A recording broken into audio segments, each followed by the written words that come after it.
విషయానికొస్తే దక్షిణ కాళేశ్వర్ టెంపుల్ గురించి మాట్లాడుకుందాం. వీడియోని స్కిప్ చేయకుండా చివరి వరకు చూడండి. ఇదిగోండి ఇది టెంపుల్ ముందు. డక్స్ తోటి ఇటు పక్కన చెరువు, ఇటు ముందుకి టెంపుల్. చాలా ఆహ్లాదకరమైన వాతావరణం. మేమైతే సాయంత్రం 4:30కి వెళ్ళాము. పిల్లలు కూడా చాలా బాగా ఎంజాయ్ చేశారు. అదిగోండి పద్ధతిగా కాలు కడుక్కొని టెంపుల్లోకి వెళ్ళిపోయాము. టెంపుల్ టైమింగ్స్ కూడా మీకు ఇంతకుముందు స్క్రీన్ ముందు ఇచ్చాను. ఇది 3 ఎకరాల విస్తీర్ణంలో ఉంది. అచ్చం కోల్కతాలోని దక్షిణ కాళీ టెంపుల్ ఉంటుంది కదా, దానికి రెప్లికాగా ఇది నిర్మించారు. మేము కోల్కతాలో ఉన్న దక్షిణ కాళీ టెంపుల్ చూసిన తర్వాత ఈ టెంపుల్ని విజిట్ చేస్తున్నాము. మాకు కోల్కతా గురించి ఎలా తెలుసంటే మా అత్తయ్య పుట్టిందంతా కోల్కతాలోనే. కాబట్టి మేము 3 సంవత్సరాల క్రితము కోల్కతాలోని దక్షిణ కాళేశ్వర్ టెంపుల్కి వెళ్ళాము. అక్కడైతే చాలా రష్ ఉంది. టెంపుల్ విస్తీర్ణం కూడా చాలా పెద్దది. అదేమో హూగ్లీ నదికి ఒడ్డున నిర్మించారు. ఇదేమో ఒక చెరువు కట్ట పక్కన నిర్మించారు.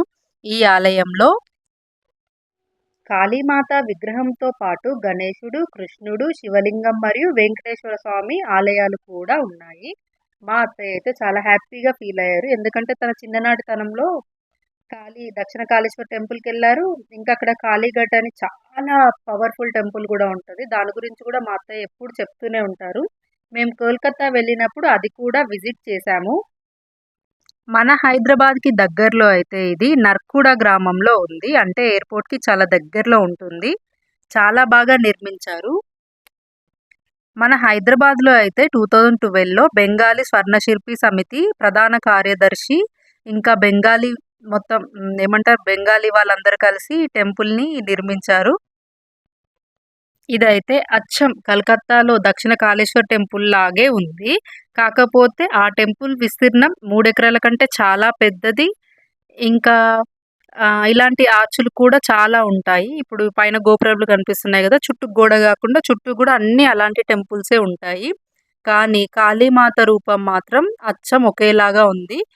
అక్కడైతే చాలా రష్ ఉంది. ఇక్కడైతే చాలా ప్రశాంతంగా మేము దర్శనం చేసుకున్నాము. కోల్కతా వరకు వెళ్ళలేని వాళ్ళకైతే ఇదొక అద్భుత అవకాశం. ఇక్కడే ఉండి కాళీమాతని దర్శించుకోవచ్చు. ఇంకా దీని సమీపంలో ఎయిర్పోర్ట్ ఉంటుంది. ఏరోప్లేన్ పాయింట్ వ్యూ ఉంటుంది. అలాగే అమ్మపల్లి టెంపుల్ ఉంటుంది. స్వామి వివేకానంద స్వామి ఆశ్రమం కూడా ఉంటుంది. మీరు వీకెండ్ చూసుకొని వెళ్ళండి. ఈవినింగ్ 7 o'clock అయితే గంగా హారతి ఉంటుంది. అది చాలా బాగుంటుంది. అది కూడా మిస్ అవ్వకండి. మేమైతే టెంపుల్లో ప్రతి ప్లేస్ని ప్రశాంతంగా వీక్షించి ఫొటోస్, వీడియోస్ కూడా తీసుకున్నాము. మా అత్తయ్య అయితే కలకత్తా కాళీ గురించి చాలా స్టోరీస్ చెప్పారు. తన యొక్క విశిష్టత, తన యొక్క గొప్పతనం గురించి. ఇదిగోండి టెంపుల్కి ముందు ఇలా ప్రేయర్ హాల్ కూడా ఉంది. కూర్చొని ప్రశాంతంగా ప్రార్థన చేసుకోవడానికి దేవుడికి. అదిగోండి ఏరోప్లేన్ వెళ్తుంది. నాకైతే చాలా హ్యాపీగా అనిపించింది. ఏరోప్లేన్స్ ఎన్నిసార్లు వెళ్ళినా నేను అలా పైనుంచి వీడియోస్ తీయడం కానీ ఫొటోస్ కానీ తీస్తూ ఉంటాను. ప్లేస్ చాలా బాగుంది కాబట్టి ఫ్యామిలీస్గా విజిట్ చేస్తే ఇక్కడ మంచి మంచి గేమ్స్ కండక్ట్ చేసుకొని మంచిగా ఎంజాయ్ చేయవచ్చు. ఇదిగోండి గ్రౌండ్ కూడా చాలా పెద్దగా ఉంది. మాకైతే టెంపుల్ చాలా బాగా నచ్చింది. ఆ తర్వాత టెంపుల్ నుంచి బయటకు వచ్చాక మేమందరం ఐస్ క్రీమ్స్ కూడా తిన్నాము.